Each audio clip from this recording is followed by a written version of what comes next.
UAPs, and I hope he lives up to that promise. And with that, I yield back. Okay, thank you, Mr. Moskowitz. And I would now, committee staff asked me to go ahead and I will do it, to enter into the congressional record this 12-page document that Michael Schellenberger brought today that describes the Immaculate Constellation government program. So we will do that now. Every member up here has a copy of it. The first section talks about the unacknowledged special access program called Immaculate Constellation, and the second section about USG imagery intelligence. And Representative Luna just told me if I say Immaculate Constellation, I'll be on some list, maybe a FISA warrant. So come at me, bro, I guess. But without objection, entered in the record. All right, so next we will introduce our witnesses for today's hearing. Thank you so much for being here. Our first witness is retired Rear Admiral Tim Gallaudet, who retired from the U.S. Navy and is now the Chief Executive Officer at Ocean STL Consulting. Our second witness is Mr. Lou Elizondo, a former Department of Defense official and author of a recent bestseller book about UAPs. Our third witness is Mr. Michael Schellenberger, founder of the newsletter Public and author of a recent journalistic piece about special access programs, including one widely identified as Immaculate Constellation. I swear the staff wants me on a list. Okay. And our last witness today is Mr. Michael Gold, a former NASA official who is also a member of the NASA UAP Independent Study Team. Welcome, everyone. We are pleased to have you today. Pursuant to Committee Rule 9G, the witnesses will please stand and raise your right hands. This is where it gets real. Do you solemnly swear to affirm that the testimony that you are about to give is the truth, the whole truth, and nothing but the truth, so help you God? Let the record show that the witnesses all answered in the affirmative. We appreciate all of you being here today and look forward to your testimony. Let me remind the witnesses that we have read your written statements and they will appear in full in the hearing record. You guys may be seated. Please limit your oral statements to 5 minutes. As a reminder, please press the button in front of you so the microphone is turned on so that everyone in the room, members included, can hear you. When you begin to speak, the light in front of you will turn green. After 4 minutes, the light will turn yellow. When the red light comes on, your 5 minutes has expired, and we would ask that you please wrap it up. So I will first recognize Rear Admiral Gallaudet to please begin your opening remarks. Thank you, Chairwoman Mace, Chairman Grothman, Ranking Members Connolly and Garcia, and members of the committee. Thank you for this opportunity to testify today regarding unidentified anomalous phenomena, or UAP. Confirmation that UAPs are real came to me in January of 2015 when I was serving as the commander of the Navy Meteorology and Oceanography Command. At the time, my personnel were participating in a pre-deployment naval exercise off the U.S. East Coast. It included the USS Theodore Roosevelt Carrier Strike Group, and this exercise was overseen by the United States Fleet Forces Command, led by a 4-star admiral who at the time was also my superior officer.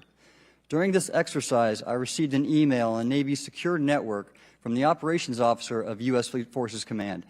The email was addressed to all the subordinate commanders, and the subject line read in all capital letters, "Urgent Safety of Flight Issue." The text of the email was brief but alarming, with words to the effect, "If any of you know what these are, tell me ASAP. We are having multiple near mid-air collisions, and if we do not resolve this soon, we are going to have to shut down the exercise."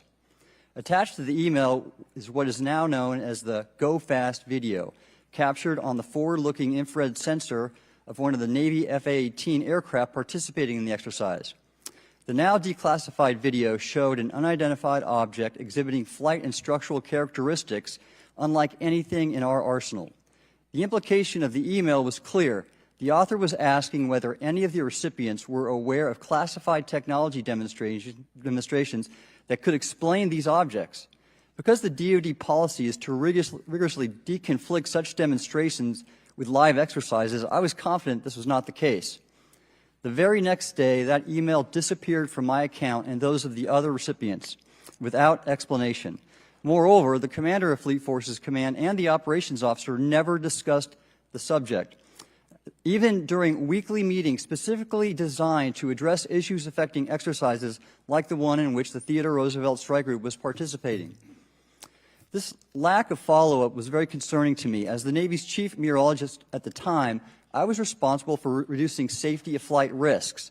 Yet it appeared to me that no one at the flag officer level was addressing the safety risk posed by UAPs. Instead, pilots were left to mitigate these threats on their own without guidance or support. I concluded that the UAP information must have been classified within a special access program managed by an intelligence agency. That is a compartmented program that even senior officials, including myself, were not read into. Last year's UAP hearing before this Oversight Committee confirmed that UAP-related information is being withheld from senior officials and members of Congress. And just this week, I learned from former DoD official Chris Mellon that satellite imagery of UAP from a few years ago still has not been shared with Congress.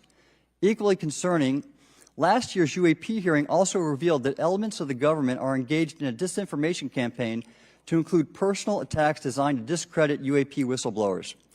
Having never signed a non-disclosure agreement regarding UAPs, and now as a private citizen, I've become an advocate for greater UAP transparency from the government.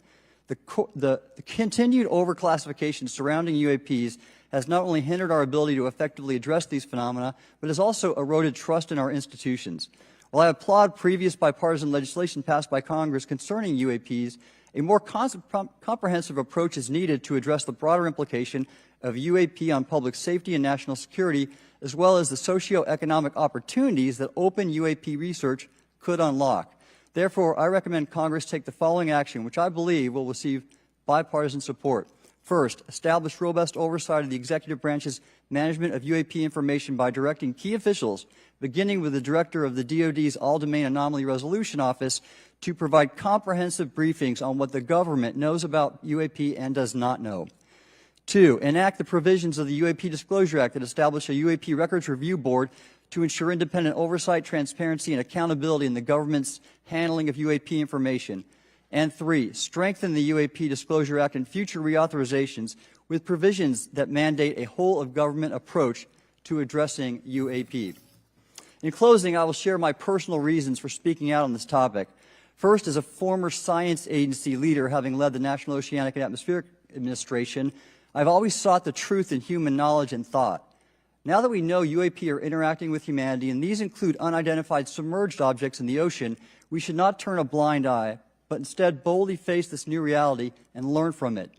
Additionally, at a time when leaders in government leave much to be desired, I feel obligated to show moral leadership on this issue of UAP disclosure by validating the credibility of the courageous men and women who have come out as witnesses and whistleblowers to expose the truth. My speaking out has encouraged others to do the same, and it's my hope over time that a number of your constituents will want to know the truth and about UAP, and this number will increase to such an extent that the congressional action I have just recommended will become inevitable. Thank you, and I look forward to your questions. Thank you. I will now recognize Mr. Elizondo for his opening statement. Greetings, Chairwoman Mace, Chairman Grothman, Ranking Members Connolly and Garcia, and members of the committee. It is my honor and privilege to testify before you on the issue of unidentified anomalous phenomenon, formerly known as UFOs. On behalf of our brave men and women in uniform and across the intelligence community, as well as my fellow Americans who have awaited this day, thank you for your leadership on this important matter. Let me be clear. UAP are real. Advanced technologies not made by our government or any other government are monitoring sensitive military installations around the globe. Furthermore, the U.S. is in possession of UAP technologies, as are some of our adversaries.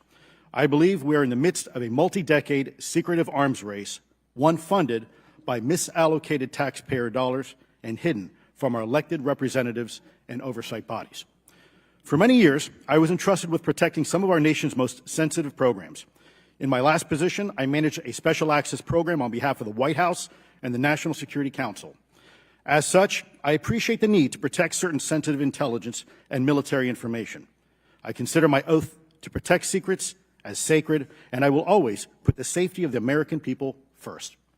With that said, I also understand the consequences of excessive secrecy and stovepiping. Nowhere was this more apparent than in the aftermath of 9/11, which many of us remember all too well. I believe that America's greatness depends on three elements. A watchful Congress, B, a responsive executive branch, and C, an informed public. Over the last decade and a half, I learned that certain UAP programs were and are operating without any of these elements. Although much of my government work on the UAP subject still remains classified, Excessive secrecy has led to grave misdeeds against loyal civil servants, military personnel, and the public, all to hide the fact that we are not alone in the cosmos. A small cadre within our own government involved in the UAP topic has created a culture of suppression and intimidation that I've personally been victim to, along with many of my former colleagues. This includes unwarranted criminal investigations, harassment, and efforts to destroy one's credibility.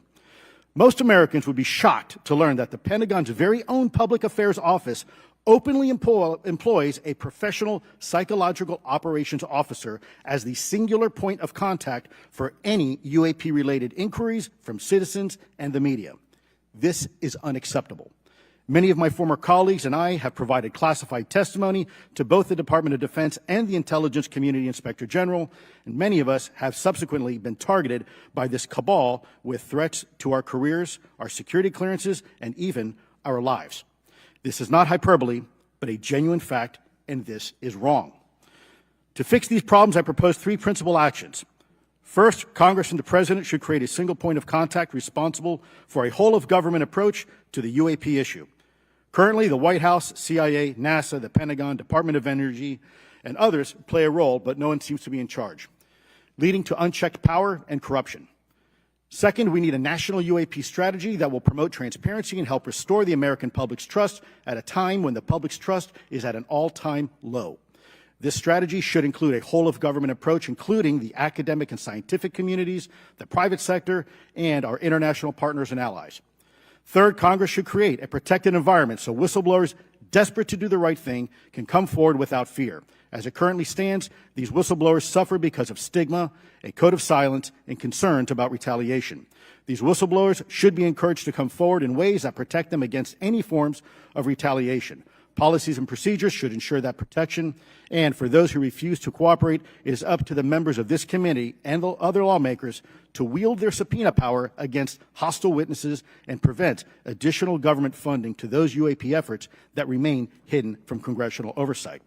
In closing, we as Americans have never been afraid of a challenge. In fact, we thrive on them, whether it's eradicating polio or going to the moon.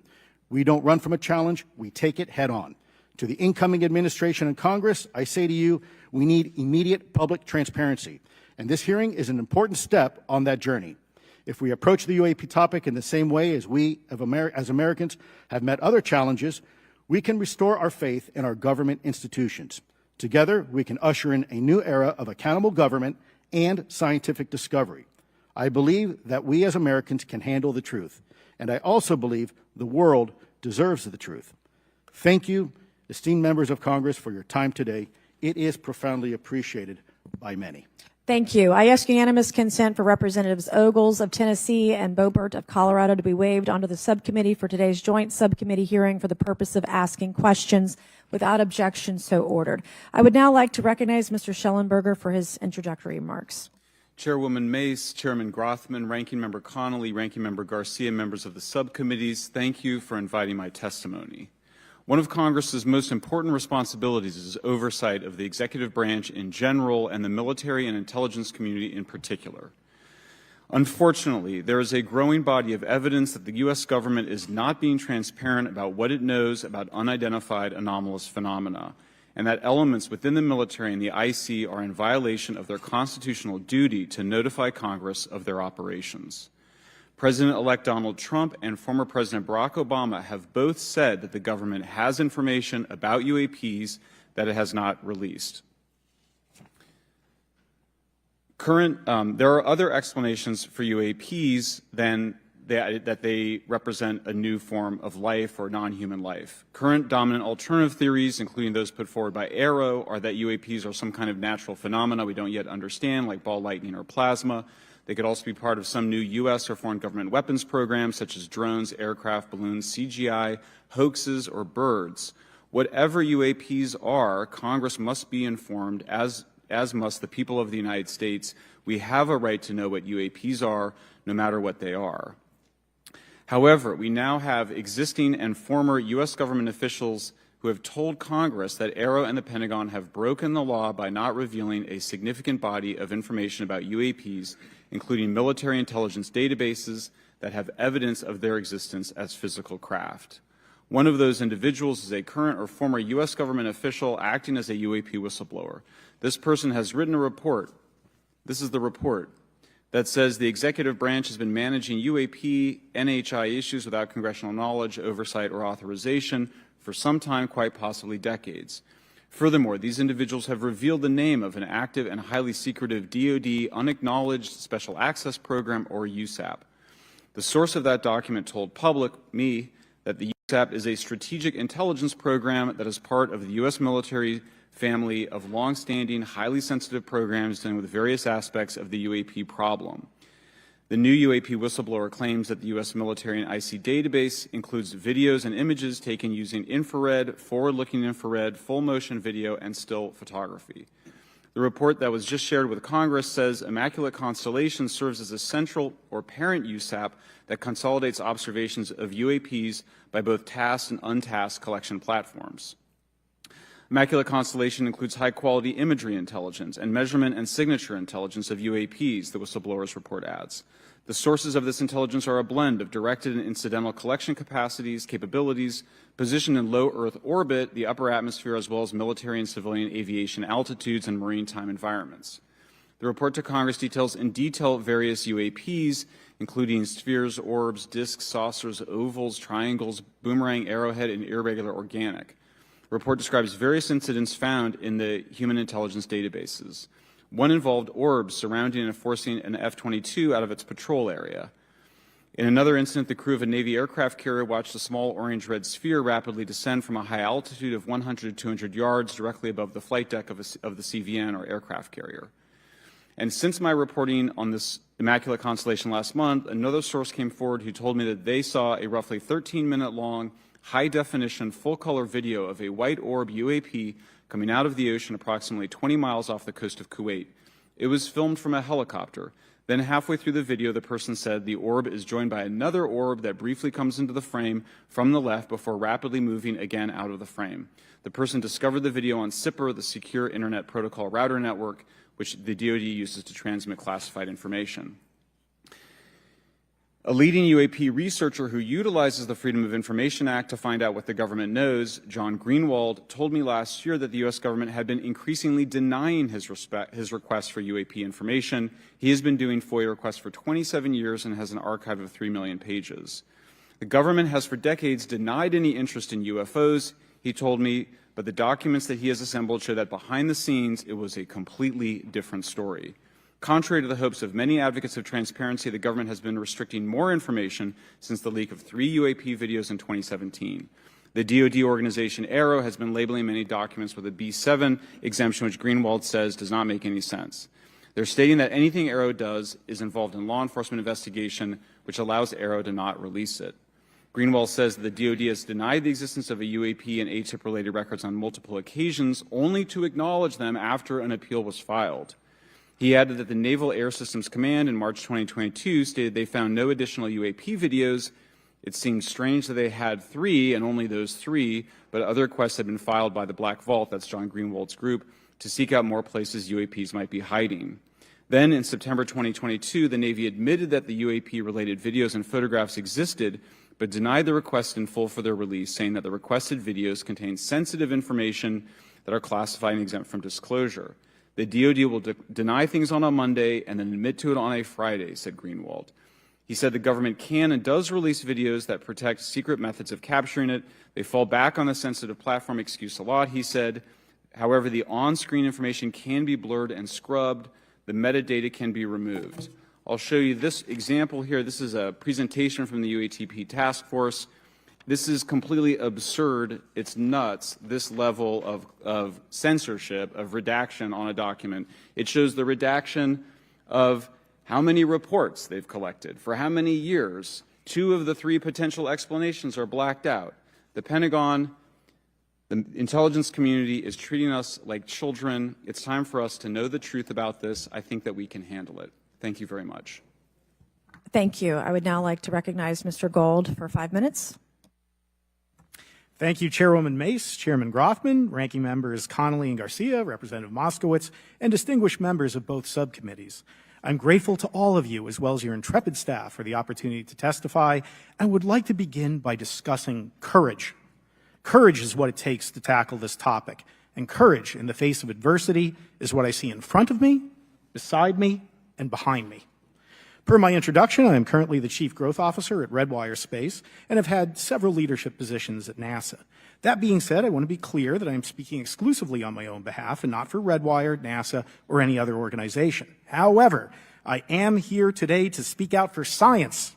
Science requires data, which should be collected without bias or prejudice. Yet, whenever the topic of UAP arises, those who wish to explore the phenomena are often confronted with resistance and ridicule. For example, members of the NASA UAP independent study team, particularly those in academia, were mocked and even threatened for simply having the temerity to engage in the study of UAP. Our best tool for unlocking the mystery of UAP is science, but we cannot conduct a proper inquiry if the stigma is so overwhelming that just daring to be part of a NASA research team elicits such a vitriolic response. Therefore, one of the most important actions that can be taken relative to exposing the truth of UAP is to combat the stigma. And this is where I believe that NASA can be eminently helpful. The NASA brand is synonymous with hope, optimism, and credibility. If you were to take a walk down the National Mall, you would immediately see the NASA logo on T-shirts, hats, and bumper stickers. Few federal agencies enjoy this kind of popularity. I've never seen anyone wearing an Office of Personnel Management T-shirt, which is why NASA could play such an influential role. Specifically, NASA could, with relatively little cost and effort, host symposia on UAP, or even just participate in existing panels examining the topic. NASA personnel stepping forward and participating in such discussions would make a powerful statement to the scientific community that UAP should be taken seriously and researched accordingly. In regard to research, NASA has vast archives, much of which may contain important UAP data. Again, for relatively little cost and effort, NASA could create an AI or ML algorithm that could search the agency's archives for anomalous phenomena. I suspect that such an effort would not only result in information that will help us to understand UAP, but could result in data that will assist in other areas of scientific inquiry, such as anomalous weather or meteorite activity. Beyond its existing archives, NASA could act as a clearinghouse for civilian and commercial UAP data. During my work on the UAP independent study team, it quickly became evident that there is no clear or well-publicized process for civilian pilots to report UAP sightings. The stigma associated with UAP hampers the number of pilots that would report such phenomena, but even for those who overcome the stigma, I believe the current FAA guidance is largely unknown and poorly understood. In order to effectively collect UAP data, the independent study team recommended the use of NASA's Aviation Safety Reporting System, or ASRS. This system, which is administered by NASA and funded by the FAA, provides a confidential means for the reporting of safety violations in a voluntary and non-punitive manner. Over 47 years, the ASRS has collected nearly 2 million reports. ASRS is the perfect tool to collect UAP data, which could then be collated by NASA and shared with the public at large. Leveraging ASRS could create a treasure trove of UAP data, potentially hundreds of thousands of reports, supporting this hearing's goal of exposing the truth. And I'm grateful to our two co-chairs and other members who have already incorporated this idea into proposed legislation. At this hearing, and as others have demonstrated, the UAP issue is justifiably dominated by national security and defense. However, I would urge the subcommittees to keep in mind the numerous ways that NASA and the FAA, as well as commercial activities in the air, in space, and in the water, can generate a massive amount of invaluable data on anomalous phenomena. I cannot help but be excited by the potential for such an endeavor, since scientific discovery is driven by anomalies. It's the existence and study of anomalies that led to the theory of relativity, quantum mechanics, and nearly all of humanity's scientific breakthroughs. This is why the study of UAPs should be embraced, since whatever is occurring, the chance to garner new knowledge should never be ignored. We must be thorough in collecting information, fearless in making conclusions, and open to following the data, no matter how mundane or extraordinary the results may be. I began this testimony by praising the Joint Subcommittee members for their courage, and I will end by echoing that sentiment. As the saying goes, the truth is out there. We just need to be bold enough and brave enough to face it. Thank you. Thank you. Thank you all. I will now recognize myself for 5 minutes of questioning. I have a lot of questions and I have a lot of witnesses. So I would just ask if it's yes or no to please just tell me yes or no. If it requires more than that, be very succinct because I would like to go down the line and ask as many questions as possible. So for the Admiral this morning first, former DOD official Chris Mellon reached out to you about satellite imagery from 2017 that depicts a UAP. What were the dates in 2017 when this occurred? I can't share with you the details, ma'am, but I can do it in a closed setting, and I can also tell you the agency that wrote a report on it. Okay, so who has the imagery? I can tell you that in a closed setting. Can you describe what was depicted in the satellite imagery? Just a description. It was a UAP, ma'am. That's it? No other description? The term that the analysts used, they called it the button. It was a disc-shaped object. Okay, where was it? I can't tell you that, ma'am. Okay. All right. Okay, Mr. Elizondo, you state in your testimony that, quote, advanced technologies not by our government or any other government are monitoring sensitive military installations around the globe, end quote. If these technologies are not made by any government, who's making them? Private companies, or are you implying they are crafted by a non-human intelligence? Well, ma'am, that's precisely why we're here.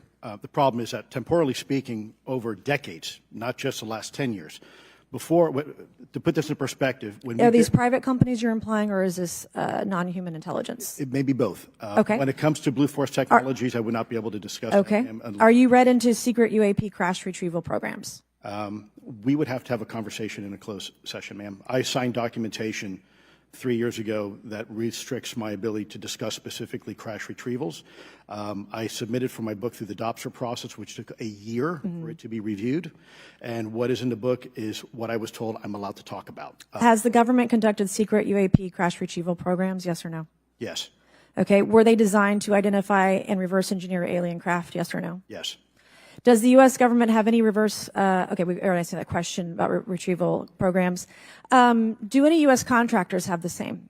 I would prefer to address that in a closed session, ma'am. Okay. In your book, you mentioned government employees who've been injured by UAPs, placed on leave, and receiving government compensation for their injuries. Is that correct? That is correct. How can the government deny we have recovered craft if they're paying people because they've been injured by recovered craft? Ma'am, that's a great question. That's why I think we're here again, because I've seen the documentation by the U.S. government for several of these individuals who have sustained injuries as a result of a UAP incident. It's a crazy idea, right? The hypocrisy and the logic. Okay, Mr. Schellenberger, I'm going to say it again to be very clear. Immaculate Constellation. What's its mission and how are they funded? Its mission is to, as I stated, its mission is to, it's an unacknowledged special access program. Its mission is to document UAPs. Okay, and do you, for your story and your report, do you have more than one credible source? I do. Sourcing, okay. I do. And then why do you believe your sources to be credible? How do you judge the veracity of the documentation you've been provided about this program? I checked the sources, and they are who they say they are. They are current or former government officials. Mm-hmm. I wanted to also add that I did not specify that they were Defense Department employees. I didn't specify the agency nor the gender. Would they have included non-government employees, people that aren't employed by the government? These are, I'm comfortable saying that these are government or previously government employees. Any of them currently employed by a private contractor or private contractors? I'd rather not say. Okay. What's the key takeaway, just a few seconds, about the Immaculate Constellation document you provided us today? I think that what the American people need to know is that the U.S. military and intelligence community are sitting on a huge amount of visual and other information, still photos, video photos, other sensor information, and they have for a very long time. And it's not those fuzzy photos and videos that we've been given. There's very clear high images, res, high resolution. How many visuals, graphics, videos, photos? I mean, I've been told hundreds, maybe thousands. I mean, I also wanted to say, because there was some conversation around concern around the revealing of these materials, revealing the source collections, but some of these are shot from helicopters using normal videos of oceans. I just think that's absurd that somehow you're going to be revealing some secret U.S. technology by revealing that you've photographed orbs off the coast of Kuwait. Okay, thank you. I have 8 seconds. Mr. Gold, did the NASA independent study team get briefed on what you call OSAP? Very quickly. I flagged the Advanced Aerospace Weapons System Application Program to our chair and our DFO. We did not get briefed, but I believe it is definitely worth looking into. That was probably the largest UAP review effort ever, and I think produced a lot of interest data, including revealing Nimitz. I don't know if my fellow witness Lou might want to, he did yeoman's work on it, might want to comment. Okay. All right, I'm going to turn to Mr. Moss.